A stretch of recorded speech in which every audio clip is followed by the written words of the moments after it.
आवाज जनता की। बताऊंगा, शायद आप लोग को याद नहीं है। 2019 के लोकसभा चुनाव को आप याद करेंगे। बात तो पूरी हो रही है, जो महागठबंधन के नेतागण कह रहे हैं कि वोटर लिस्ट से नाम हटाए जा रहे हैं। वोटर लिस्ट में नाम रहते हुए भी क्या तेजस्वी जी ने 2019 के लोकसभा चुनाव में अपना वोट डाला था? ये याद करेंगे आप 2019 के लोकसभा चुनाव को। और ये समाचार पत्रों की कुछ कॉपी है, मुझको याद है, क्योंकि मैं उस लोकसभा चुनाव के समय में ये विषय बहुत आया था कि नाम नहीं है, ये नहीं है। उनका नाम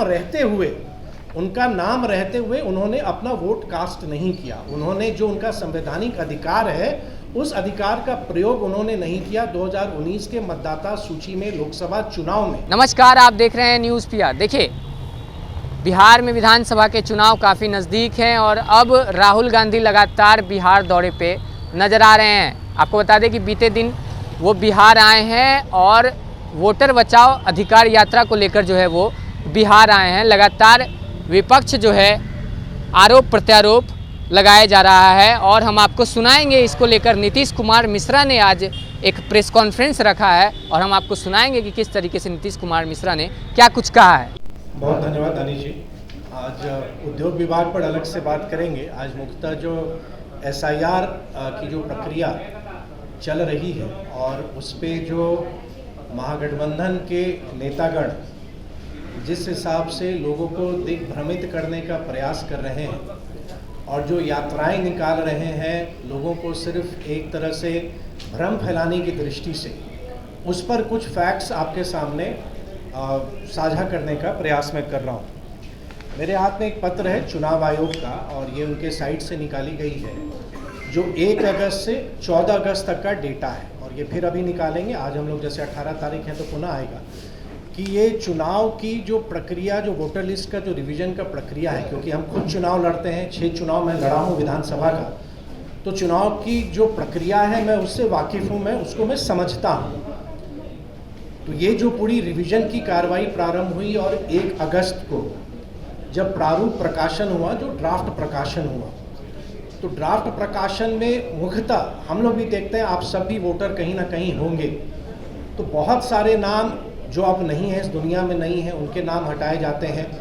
बहुत लोग जो अब उस गांव से निकल के कहीं परमानेंटली चले गए हैं या किसी ने उस विधानसभा से अपना नाम हटा के किसी और विधानसभा में जोड़ लिया है, तो ये एक नॉर्मल प्रोसेस है जो हमेशा होता है। इस बार विशेष किया जाता है और ये नई बात नहीं, आप सब जानते हैं, उस पर मैं नहीं कहूँगा कि लगातार ये चुनाव आयोग एक संवैधानिक बॉडी है और आज ही से नहीं, मतलब जब से हम देश हमारा आज़ाद हुआ है, संविधान को हमने अडॉप्ट किया है, तब से चुनाव आयोग देश में चुनाव कराता आ रहा है। और चुनाव आयोग की निष्पक्षता या चुनाव आयोग के परफॉर्मेंस को पूरी दुनिया स्वीकारता है कि भारत का चुनाव आयोग बढ़िया काम करता है। ये जो डेटा मैंने जिसका जिक्र किया, प्रक्रिया में आप समझते होंगे, जैसे अभी ड्राफ्ट प्रकाशन निकला, तो फर्ज करें कि आपका नाम नहीं है या मेरा नाम कट गया है, तो आपके पास मौका है कि आप, कोई भी राजनीतिक दल है वो अपने BLO बनाते हैं और हमारे BLA हर एक बूथ पर होते हैं और ये सभी राजनीतिक दल अपने अपने BLA को अपॉइंट करते हैं। BLO होते हैं जो सरकार की ओर से होते हैं, जो शिक्षक होते हैं, और BLA होते हैं जो राजनीतिक दल के द्वारा नियुक्त किए जाते हैं। सभी राजनीतिक दल ने किया। तो जब प्रारूप प्रकाशन हुआ तो आपके पास अधिकार है कि आप आपत्ति दर्ज करें। जैसे अगर मेरा नाम गलत है या मैं उस गांव में रहता हूं लेकिन मेरा नाम कट गया है, लेकिन ये 14 अगस्त तक किसी भी राजनीतिक दल ने एक भी आपत्ति नहीं दिया था। हो सकता है अभी बाद में कुछ आंकड़े अगर इसके बदले हों, लेकिन 14 अगस्त तक का जो आंकड़ा है मेरे पास, किसी भी राजनीतिक दल ने एक भी आपत्ति दर्ज नहीं किया। तो आप जब यात्राएं निकालते हैं, लेकिन साथ ही साथ आप ये भूल रहे हैं कि अभी जो चुनाव आयोग के प्रावधान है, उस प्रावधान का एक्सरसाइज आपको करना चाहिए। अब जैसे मैं अपने विधानसभा क्षेत्र के लिए, मैंने देखा कि हमारे यहाँ से कितने लोगों के नाम हटे हैं, वो जानकारी मुझको प्राप्त हुई। हमने अपने सभी साथियों में, मैं आपको मैं अपने ही विधानसभा का बताऊंगा, मैं जनरल क्यों बताऊं। हमारे विधानसभा में जैसे हमने कहा कि कुछ नए वोटर भी के फॉर्म जमा हुए हैं 435 के आसपास, जो फॉर्म 6 उन्होंने भरा है। फॉर्म 8 में भी 8 आवेदन आए हैं और हम भी लगातार जो हमारे BLA हैं, BLA 2, उनके माध्यम से हम लगातार देख रहे हैं, क्योंकि सूची उपलब्ध है, हर एक राजनीतिक दल के पास वो सूची उपलब्ध है, जिलाध्यक्षों को कराया गया और अब तो सार्वजनिक हो चुका है, तो लोग वेरीफाई भी कर रहे हैं। जैसे अगर कहीं हो सकता है किन्हीं का नाम मिस हुआ हो, तो उसको आप अभी भी समय है, आप डाल सकते हैं कि 31 अगस्त तक तो वो समय है। आज तो हम 18 तारीख है, तो 13 दिन अभी हमारे पास बचा हुआ है कि जबकि आपके पास समय है कि आप जाके एक फॉर्म भरें, और वो बीएलओ का काम है, जो शिक्षकगण बीएलओ का काम कर रहे हैं, ब्लॉक लेवल ऑफिसर, उनका ये काम है। तो अगर कहीं लगता है, इसी के लिए सूची को सार्वजनिक किया भी गया है, आप भी देख लें।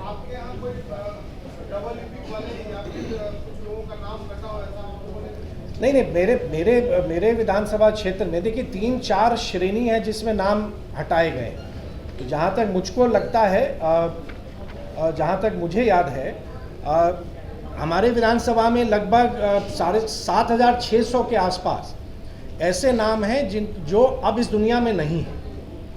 अब लेकिन अगर वो व्यक्ति है, तो सबों का ये दायित्व तो बनता है कि आप फॉर्म भर दीजिए। एपिक 2 होना, फिर कुछ श्रेणी है जिनका कोई ट्रेस नहीं है, मतलब वो मिल ही नहीं रहे, तो वैसी भी एक श्रेणी है, उसमें भी कुछ लोग हैं जो अस्थायी रूप से शिफ्ट हो गए हैं, अब वहाँ नहीं है। मान लीजिए कोई दिल्ली चले गए, वहाँ उन्होंने नाम अपना वोटर लिस्ट में दर्ज कर लिया, तब उनका नाम वहाँ नहीं होगा, वो चले गए हैं। कुछ लोग ऐसे हैं जिनका नाम 2 जगह हो सकता है, होता है, कहीं हो गया, कहीं गलती से हुआ, हम ट्रांसफ़र हो गए, मेरा नाम वहाँ भी रह गया, वहाँ भी है, तो कुछ वैसे नाम भी हटाए गए। तो मुख्यतः ये 4 श्रेणी में हर एक विधानसभा में वोटर लिस्ट में इस तरह की कार्रवाई की गई है। अब मौका हमारे पास है कि अगर लगता है कि नहीं ये गलत हुआ है, तो अभी तो समय है, तो समय का उपयोग करें ना। आप जो समय यात्राओं में आप बिता रहे हैं, क्या उन नेताओं ने या उन राजनीतिक कार्यकर्ताओं ने अपने बूथ के भी डॉक्यूमेंट्स को वेरीफाई किया है या चेक किया है कि किनके नाम कटे हैं, और आप उसमें जमा करें। आप बताऊंगा, शायद आप लोग को याद नहीं है, 2019 के लोकसभा चुनाव को आप याद करेंगे। बात तो पूरी हो रही है, जो महागठबंधन के नेतागण कह रहे हैं कि वोटर लिस्ट से नाम हटाए जा रहे हैं। वोटर लिस्ट में नाम रहते हुए भी क्या तेजस्वी जी ने 2019 के लोकसभा चुनाव में अपना वोट डाला था? ये याद करेंगे आप 2019 के लोकसभा चुनाव को। और ये समाचार पत्रों की कुछ कॉपी है, मुझको याद है, क्योंकि मैं उस लोकसभा चुनाव के समय में ये विषय बहुत आया था कि नाम नहीं है, ये नहीं है। उनका नाम रहते हुए उन्होंने अपना वोट कास्ट नहीं किया। उन्होंने जो उनका संवैधानिक अधिकार है, उस अधिकार का प्रयोग उन्होंने नहीं किया। 2019 के मतदाता सूची में लोकसभा चुनाव में उनका नाम रहते हुए भी उन्होंने वोट नहीं डाला। दूसरी बात मैं आपको बताऊंगा कि जो संविधान की बात कर रहे हैं या उनको लग रहा है कि संविधान के साथ खिलवाड़ किया जा रहा है, उनको शायद 2005 के विधानसभा भंग की कार्रवाई को भी याद रखना चाहिए। हमको नहीं लगता आप में से कितने लोगों को वो याद है या नहीं याद है। बिहार विधानसभा भंग हुआ था मई 2005 में, और संभवतः मुझे अगर याद है तो वो 23 मई का दिन था या मध्य रात्रि। फरवरी में चुनाव हुआ, किसी की सरकार नहीं बन सकी, और अचानक में वहाँ पे विधानसभा को राष्ट्रपति के द्वारा भंग कर दिया गया। उस समय जो रिपोर्ट गया कि नहीं, सरकार नहीं बन सकती, जबकि बिहार में एक सरकार बनने की संभावना हो गई थी। फिर ये विषय सर्वोच्च न्यायालय गया। सर्वोच्च न्यायालय का भी जजमेंट है मेरे पास, सर्वोच्च न्यायालय का जजमेंट है, जिसने सुप्रीम कोर्ट ने बिहार विधानसभा को भंग होना असंवैधानिक करार दिया था। लेकिन उस समय क्योंकि चुनावी प्रक्रिया अक्टूबर-नवंबर में बहुत आगे बढ़ चुकी थी, लेकिन माननीय सर्वोच्च न्यायालय द्वारा जो पूरे बिहार में जो विधानसभा भंग की कार्रवाई की गई थी, उस कार्रवाई को ही उन्होंने असंवैधानिक करार दिया था। तो जो लोग आज संविधान की बात करते हैं या उनको लगता है कि संविधान के तहत अधिकारों का हनन हो रहा है, 2 उदाहरण मैंने आपको प्रस्तुत किया।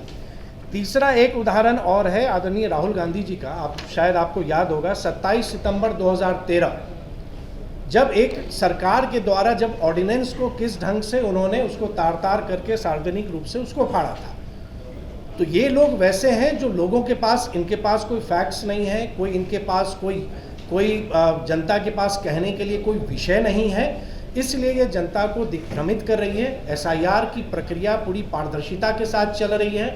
आपसे आग्रह होगा कि सोशल मीडिया प्लेटफॉर्म को देखें और सरलता के साथ। वो ये ना कहे कि भाई डिजिटल वाले में कौन जाके देखेगा, हर एक बूथ पर उपलब्ध है।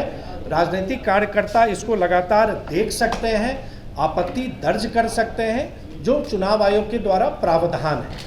तो मुख्यतः ये विषय आपके सामने मुझको लाना था कि ये यात्राएं जो निकाल रहे हैं राहुल गांधी जी या तेजस्वी यादव जी, जनता को सिर्फ विषय से बल भटकाने के लिए या जनता में एक भ्रम पैदा करने के लिए, जबकि मेरे समझ से उनको जो प्रावधान है उन प्रावधानों के तहत वोटर लिस्ट में अगर कहीं कोई कमी हो रही है तो राजनीतिक कार्यकर्ताओं को जो भी रिटर्निंग ऑफिसर हैं उनके सामने दस्तावेज जमा करने चाहिए। धन्यवाद।